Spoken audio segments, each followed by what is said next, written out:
I don't know that girl. That was a deal my son did with his AI. I was like, can you make a girl panning gold wearing a bikini? So it was kind of funny how she's panning gold there, huh? Well, this is my my last part of panning gold. I don't want to hound on learning how to pan for gold too much. Everybody's got their style. Everybody learns from somebody and come up with your own style, but I definitely think that I have my own style. I did a gold panning booth at the Colorado State Fair for a couple, 2 or 3 years in a row for the Colorado Division of Minerals and Geology. Back in the day, that's what it was called. And so I did that. I won a really nice gold panning competition against a guy that was like the champion of all time. And I beat him out 3 seconds. So I'm going to show you a little bit about that today. I'm going to go through my high points of panning for gold, and then you guys, watch other people do it, get out there and practice and come up with your own style. So I've got a pan here, just with some old muck that I had, Mike's muck. And I got that right here. I'm going to be dropping in a few pieces there to show you how I speed pan. And just a reminder, join my Patreon, Mike's Muck Patreon, because every month we'll give away, here's 5 pounds of Arizona plaster pay dirt right here, Mike's Muck. So we're going to be giving that away in the treasure hunt. And then there's a silver, 1 ounce silver and 1 ounce copper coins there we're going to be giving away. So if you find out where the treasure is, first of all, you got to join Patreon. I get you a map, you start getting hints, and then somebody finds it, they win this. It's simple as that. And it starts over again. It keeps on doing that. $5 a month keeps you rolling. So get involved with that. It's kind of fun. I'll be giving away a lot of other stuff like gold and silver, the copper, and some collectible money, more plaster or pay dirt. The other one you're going to be doing for the same $5, you get to, at the end of each month, guess the weight of this here pay dirt. This here is the Arizona pay dirt.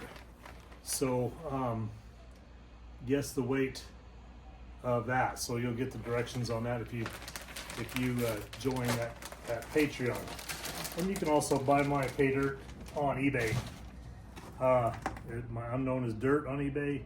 Also, it's going to be labeled as Mike's Muck on eBay, and of course here on YouTube, Mike's Muck and Mike's Muck on Patreon. So let's get to work. I just wanted to go over a few things. Let's see here. Let's go ahead and do a speed pan, and I'm just going to set that in there. And I got 3 of my practice nuggets here. Those are the 3, and I'm just going to drop them down in here. I'm not as fast as I used to be, but this is how it's done. Trust in the gold being heavy going to the pan. As long as you keep the water in there suspended, suspend all your material in your pan, that gold's going to go to the bottom. So first of all, this is compacted, and I need to loosen it up. So that's the first thing I want to do. Is always, even though this has only been sitting in there for maybe 5 minutes, it's already compacted. So I can feel it all compacted. All right, now she's loose. Now I'm going to start shaking. Now to turn them ripples away from me. And by this time, I just rock that back and forth like that. Trust that that's going to go down there. I got them bigger rocks in there. Hold them underwater.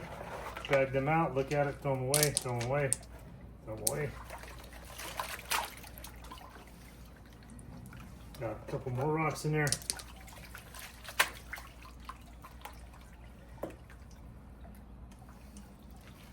And there's 1, 2, 3. That fast. So trust yourself and trust the gold's going to go down to the bottom. As long as you keep it shaking down and going down to the bottom, or shake it, it'll go down to the bottom. So that's how that's done. And that's not even gold, so those not that heavy. But the one thing you do got to be careful about is getting too much black sands in your pan. So let's go over a couple things. You can classify or size your material. This is a 1/8 screen. That's kind of like the material I'll sell on eBay, is either 1/4 inch or 1/8. So you can screen it that way. This is the stuff I'm about to screen now is the stuff that I got here just recently out of the Arizona desert. So I'll just give you an idea. Just kind of shook down there a little bit. You can see how much black sand I got there. It's just too much. That's 5 bucketfuls. So what I do is I come in there with a teaspoon, and you can already see the gold right there. And so just do a little bit at a time. If you get too much black sand, places like Nome, Alaska, you get so much black sand, it's crazy. And it's just too hard to go through it all. So anyways, remember, shake it down. The deepest part of the pan's right there. And there's a couple things you can do at this point. Remember, my technique is different from everybody else's. So right now I got a piece of gold sitting right there. And maybe I didn't shake it enough. I'll shake it back down and get everything down off of them riffles. I'm gonna shake it. When I get it down that small, I don't shake it way vigorously. I just do like a vibration shake. So now I'm not tossing my stuff out like that. That's, if you get down to some black sands, that's gonna just drag it out. I can't believe how many guys, the good guys out there with the big followers, are doing that. This is crazy. I just can't believe it. So anyways, you're gonna go back and forth like this and just wash that off. So I'm already down to my black, but see how that's riding up there? It's already riding up there. This stuff could come out of that pan real easy. So you want to stop when you start when you're all black on there. Now, I probably still have too much black in here. So I'm gonna bring my water around. I like to bring my water the same, like right there. So it's the same, instead of coming around like that. It's kind of a big mistake because your gold will just start washing down. So what you wanna do is bring your water up there and come back faster. Go up slow, come back faster. Then you're just gonna watch for gold coming across there. Just like that. And I can see a piece, you can probably see it right there. Another one there, another one there. And you can see it all coming in right in there.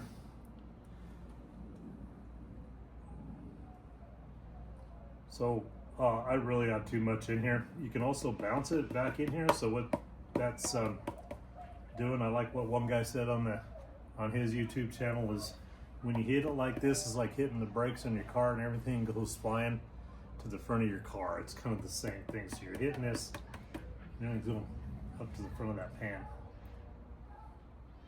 Now, if I think that my gold isn't going down to my black sands, I'll go ahead and shake it down a little bit. And I already knew I had these these are two pieces of quartz that I got in here with gold on them that I found. So the other thing, so at this point in time, we need to talk about a screening, sizing it even more. With like this, just go to your wife's kitchen and steal hers. I don't know if I'd do that if I was you. And then the other thing you can do is you can do a poor boy magnet. So this is a magnet, and it's supposed to pull up. There it is. It's in an old pill box. So there's a magnet that just goes up and down. So you can go in here and pull this up, and then you got that gold, and it just pulls off. Pull the magnet away, and you can get rid of it that way. The other one I like to do, wasn't quite ready, I don't have it with me, but I have my stronger magnet. You can sit there and pull it from way down here. So what you would do is just go ahead and screen it all, get rid of all these little pebbles and everything, because those are just hindering you to get down to that gold in that pan. So anyways, we're back this way. Here's the big pieces here. Hematite, I can feel the weight there of that. It's probably iron. So, but the one thing you need to be careful of, if you're going to go in here with your gold, that you don't pick up a bunch of gold with your black sand. Be careful of that. Touch it out if you want right there. It's clean. Okay. So, let's see here. What else do we need to talk about? So anyways, if you want to sit here and mess around and try to pan everything, I know a guy, I just met a guy the other day in Colorado. He pans all of his, he's making about $40,000 to $50,000 a year in his own little claim, $40,000 to $50,000 in profit every year, and he pans the whole dang thing. So, it can be done. What I like to do is once I know that I have a pretty good amount, I'll just screen it down and I'll run it through like a spiral, or you can get one of those, looks like a rain gutter with a little rib mat in there, and you can, you know, do your concentrates that way.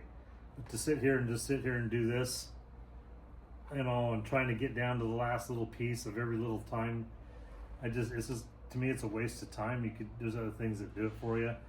So like if you're out in the field, you just go ahead and get down to what you know you got, put it in what I do is I put it in a nice Tupperware, a really good plastic type container, and so it doesn't spill out or whatever, and just keep it that way. And then, you know, it's winter time or whatever,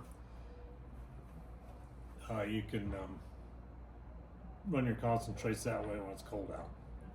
So, all right, so the next thing is so of course I still got my rest of my gold in this pan. I just wanted to go over one more thing that I never, kind of oddly, no one ever talks about.